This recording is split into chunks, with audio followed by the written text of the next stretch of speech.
Good morning बच्चों। राधे राधे। क्या हाल चाल है आप लोगों का? पढ़ाई लिखाई हो रहा है ना बढ़िया सा? मेहनत करके पढ़िए। देखिए, बिना पढ़े कुछ होगा नहीं। अब मैं रोज आप लोगों को अंग्रेजी में कुछ न कुछ बताता हूँ।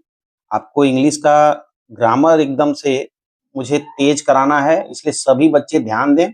जो मेरे वीडियो को देखते हैं, रेगुलर देखते हैं, वो इसका नोट बनाते जाएं और नोट बनाकर उसकी तैयारी करें, याद करें और एकदम से तैयार रखें, अपने माइंड में बना के रखें। क्योंकि ये जितना भी मैं टेंस पढ़ाया हूँ, यूज पढ़ाया हूँ, आपको आगे बहुत काम देगा। आपको इंटरमीडिएट तक काम देगा। जो इंटर के बच्चे हैं वो भी ध्यान से पढ़ते रहें, हाई स्कूल के बच्चे वो भी पढ़ें, छोटे बच्चे हैं 1 से लेके 5 तक या 8 तक वो भी ध्यान दें। आप लोगों को बहुत फायदा होगा अगर मेरे वीडियो को देखते रहें रेगुलर, क्योंकि मैं रेगुलर कुछ न कुछ इंग्लिश का एक नया आपको पढ़ाता हूँ, या तो यूज या तो फिर टेंस। और मैं बुक से भी अब शुरू कर दिया हूँ। हाई स्कूल का किताब जो है पढ़ा रहा हूँ, उसमें भी आप देख सकते हैं। चलिए, आज जो पढ़ाने चल रहा हूँ उसका नाम है use of passive voice without agent. अब ये विदाउट एजेंट का मतलब यहाँ पे ये होता है कि ये जो आज पढ़ने हम लोग चल रहे हैं, ये देखने में एकदम पैसिव वॉइस लगेगा, लेकिन इसमें बस एक ही चीज पता नहीं चलता कि कर्ता कौन है। यानी कि इस जो काम हो रहा है उसको किया कौन, यानी कर्ता गायब रहेगा। ठीक है, और कर्म दिखाई देगा। कर्म आपको दिखेगा लेकिन कर्तव्य नहीं दिखेगा। कर्ता यानी इस काम को कौन कर रहा है, करने वाले का पता ही नहीं चलेगा। जब ऐसा आपको कोई सेंटेंस दिखाई दे जिसमें कार्य को कौन कर रहा है ये पता न चले, कार्य हो तो रहा है लेकिन कार्य को कौन कर रहा है, इस कार्य को अंजाम दे कौन रहा है, ऐसा आपको न समझ में आए तो समझ लीजिएगा कि ये पैसिव वॉइस विदाउट एजेंट है। ठीक है, यानी किसी भी वाक्य में कर्ता गायब, कर्म दिखेगा लेकिन कर्ता गायब। अब कर्ता का मतलब वही बताए हैं कि वाक्य में जो कार्य हो रहा है वो कौन कर रहा है आपको पता नहीं चलेगा।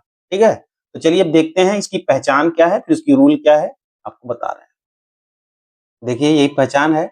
ऐसे वाक्य जिसमें कर्ता का कोई जिक्र नहीं होता।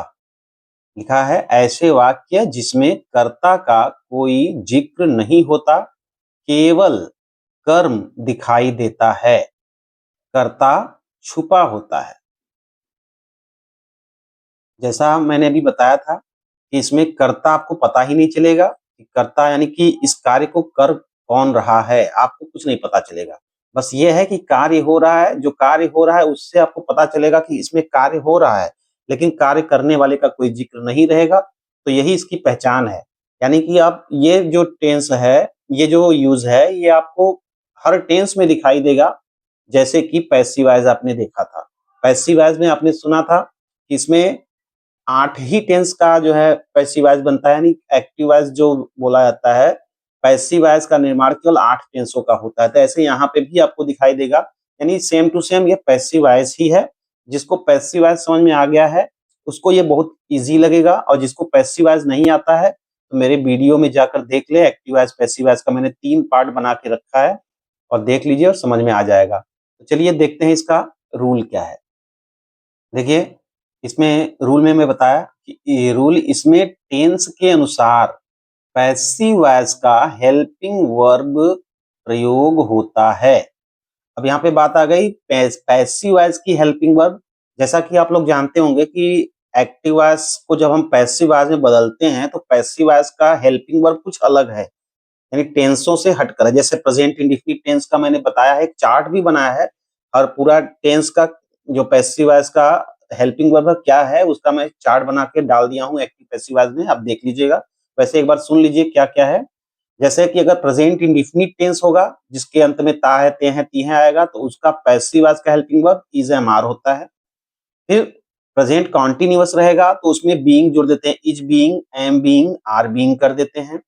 और अगर प्रेजेंट परफेक्ट रहेगा तो उसमें हम हैज बीन और हैव बीन जोड़ देंगे। यानी प्रेजेंट परफेक्ट टेंस का जो पैसिव वॉइस है, पैसिव वॉइस का हेल्पिंग वर्ब वो हैज बीन और हैव बीन है। ठीक है, और आपको पता होगा कि परफेक्ट कंटीन्यूअस तीनों टेंस के नहीं बदलते, यानी प्रेजेंट परफेक्ट कंटीन्यूअस का कोई पैसिव वॉइस नहीं बनेगा। और फिर पास्ट इंडेफिनिट का वाज वेयर होता है, पास्ट कंटीन्यूअस का वाज बीइंग, वेयर बीइंग, और पास्ट परफेक्ट का हैड बीन। ठीक है, आप नोट करते रहिए हम जो जो बोल रहे हैं। उसके बाद फ्यूचर इंडेफिनिट का will be, shall be, future continuous नहीं बदलता है पैसिव वॉइस में, उसका हेल्पिंग वर्ब नहीं है। फिर फ्यूचर परफेक्ट का है will have been, shall have been. फिर फ्यूचर परफेक्ट कंटिन्यूअस नहीं बदलता। कुल मिलाकर 8 टेंसों का मैंने बता दिया आपको। तो एक बार फिर से सुन लीजिए। Present indefinite is am are, present continuous is being, am being, are being, present perfect has been, have been, past indefinite was were, past continuous was being, were being, past perfect had been, future indefinite will be, shall be, future continuous no change, future perfect will have been, shall have been, future perfect continuous no change. ठीक है, इतना समझ में आ गया होगा। चलिए देखते हैं अब एक एग्जाम्पल और समझते हैं एग्जाम्पल के द्वारा। चलिए देखिए, एग्जाम्पल दिया गया है पत्र लिखा जाता है। ध्यान दीजिए, यहाँ पे पत्र लिखा जाता है आपको दिखाई दे रहा है, तो आप अब यहाँ पे देखिए क्या ये पत्र जो लिखा जाता है इसको कौन लिखता है, कुछ बता रहा है। जैसे राम पत्र लिखता है तो ठीक था, मोहन पत्र लिखता है तो ठीक था, लेकिन न, जो पत्र लिखा जाता है वो कौन लिखता है यहाँ पे कोई जिक्र नहीं हो रहा है। यही चीज मैंने पहचान में बताया था। अब इसी एग्जाम्पल से आप समझ लीजिए कि इसमें जो कार्य हो रहा है, पत्र लिखा जो जा रहा है, इसको कौन कर रहा है इसका कोई जिक्र नहीं है। यही होता है पैसिव वॉइस विदाउट एजेंट। ठीक है, तो पत्र लिखा जाता है आ गया, लेकिन कौन लिखता है पता नहीं है।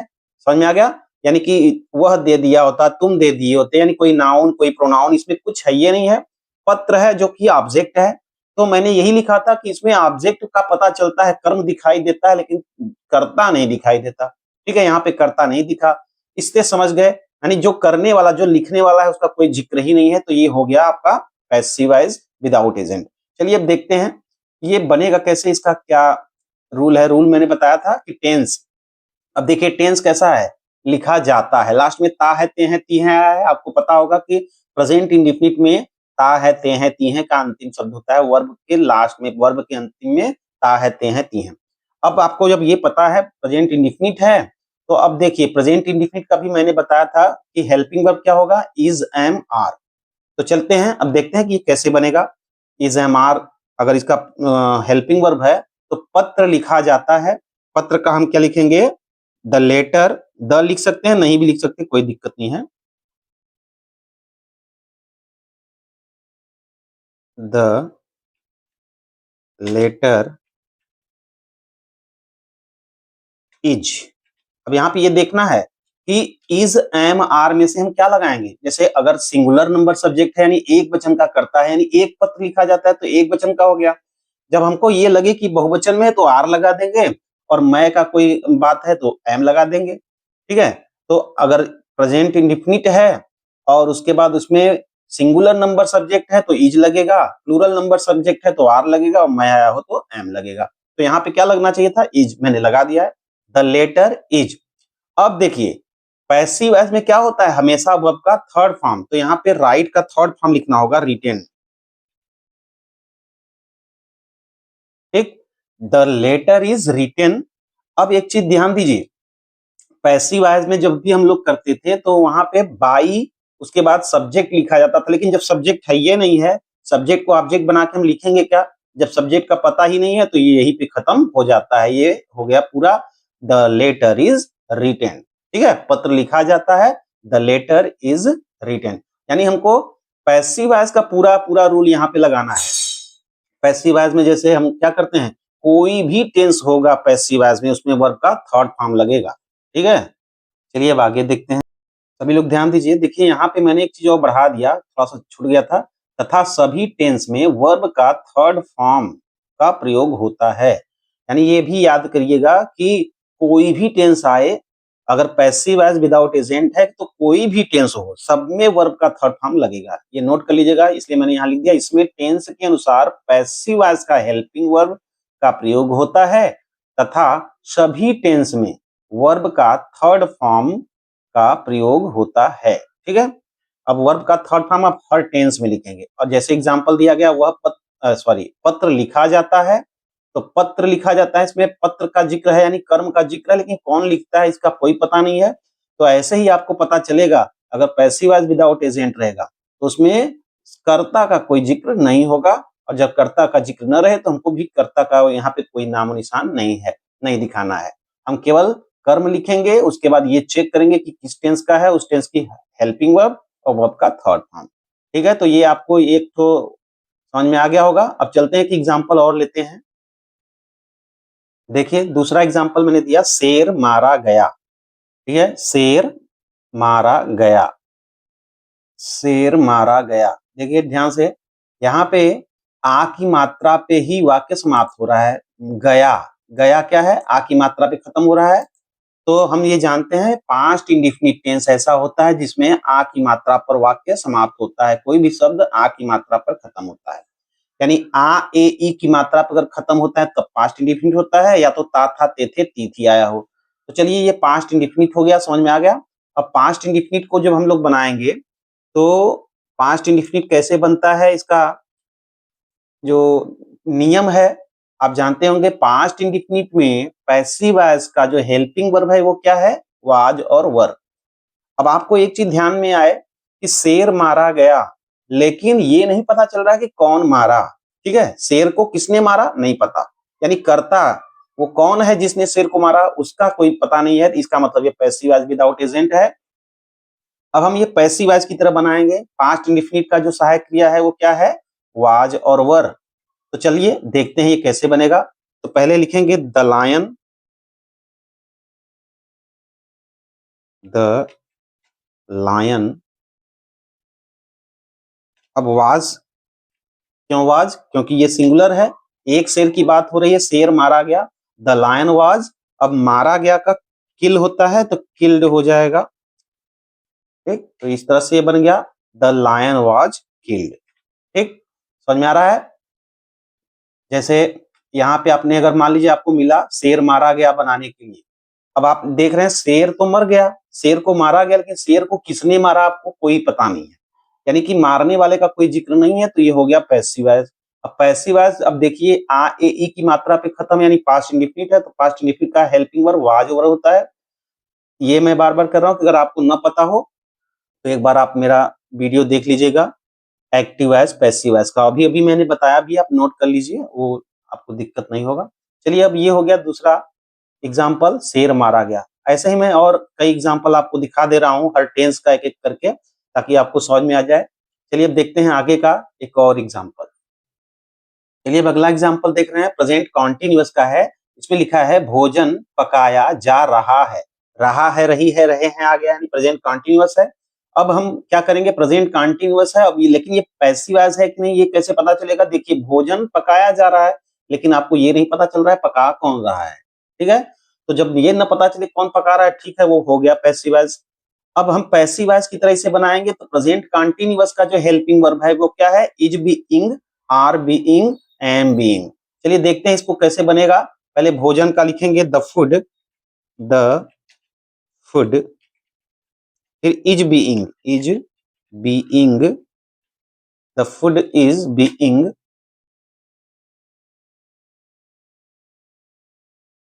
पकाने का कुक्ड,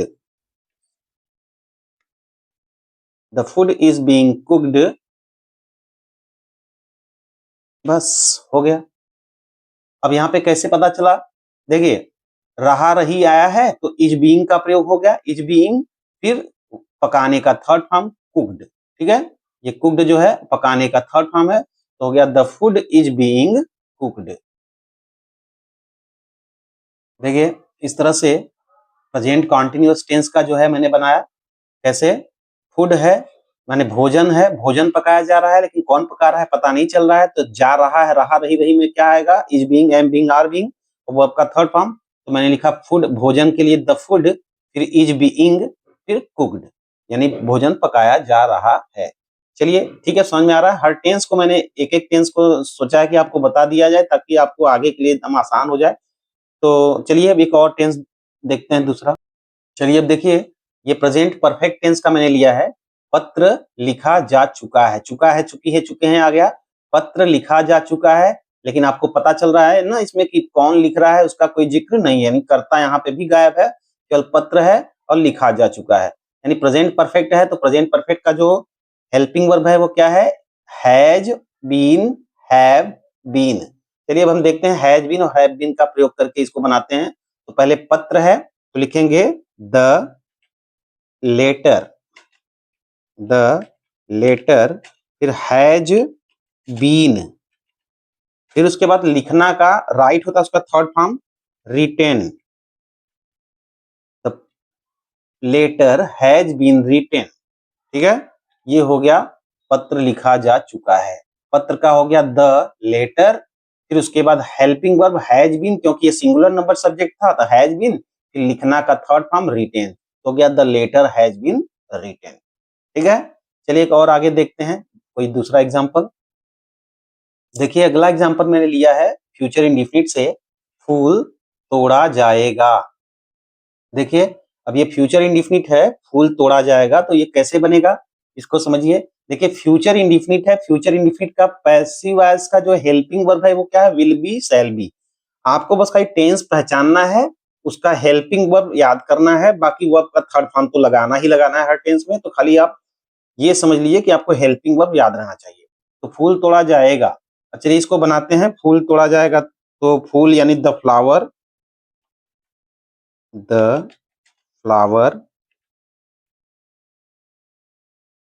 विल बी, यहाँ पे विल बी क्यों, क्योंकि यह देखिए शैल बी तब प्रयोग करेंगे जब हमको ये पता चले कि इसमें आई और वी का प्रयोग है, यानी आई और वी अगर यहाँ पे सब्जेक्ट जो है था तब हम शैल बी लगाते हैं, वैसे विल बी।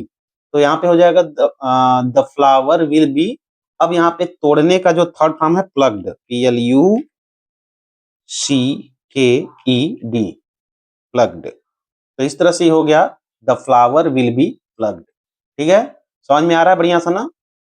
टेंस, टेंस आप देखिए, टेंस समझिए, उसके बाद आपका सारा चीज समझ में आ जाएगा। टेंस समझ में आ गया तो हेल्पिंग वर्ब समझ में आ जाएगा, हेल्पिंग वर्ब समझ में आ गया तो बाकी कुछ है ही नहीं है, खाली आपको ये ऑब्जेक्ट का जो है वर्ड मीनिंग लिखना है, फिर हेल्पिंग वर्ब, फिर वर्ब का थर्ड फॉर्म, बस ये हो जाएगा काम। तो इस तरह से आपने देखा कि आज मैंने पैसिव वॉइस विदाउट एजेंट पढ़ाया आप लोगों को। मुझे विश्वास है कि आप लोग को ये अच्छे से समझ में भी आया होगा। एक बार ध्यान से आप लोग देख लीजिए, इसका स्क्रीनशॉट भी ले लीजिए। अब एक बार इसका स्क्रीनशॉट ले लीजिए, उसके बाद फिर आगे का मैं स्क्रीनशॉट दे रहा हूँ। एक बार पहले यहाँ से यहाँ तक ले लीजिए। ठीक है, चलिए अब इसके आगे से स्क्रीनशॉट दे रहे हैं आपको। ये रूल आपको याद रहना चाहिए, और इसके अलावा मैं आपको बता दिया हूँ कि आप मेरे पिछले वीडियो में जाइए एक्टिव पैसिव वॉइस में, उसमें मैंने एक चार्ट बनाया है कि किस टेंस को कैसे बदला जाता है पैसिव वॉइस में, और टेंस का हेल्पिंग वर्ब क्या है, ये सब उसमें मैंने लिख दिया है। ठीक है, अगर आपको ये वीडियो अच्छा लगा हो तो वीडियो को लाइक कीजिए, चैनल को मेरे अगर आप नए हैं तो सब्सक्राइब भी कीजिए, तथा वीडियो शेयर भी कीजिए, ताकि और लोगों को भी यह देखने को मिले, पढ़ने को मिले और उससे इसका लाभ उठाएं। धन्यवाद।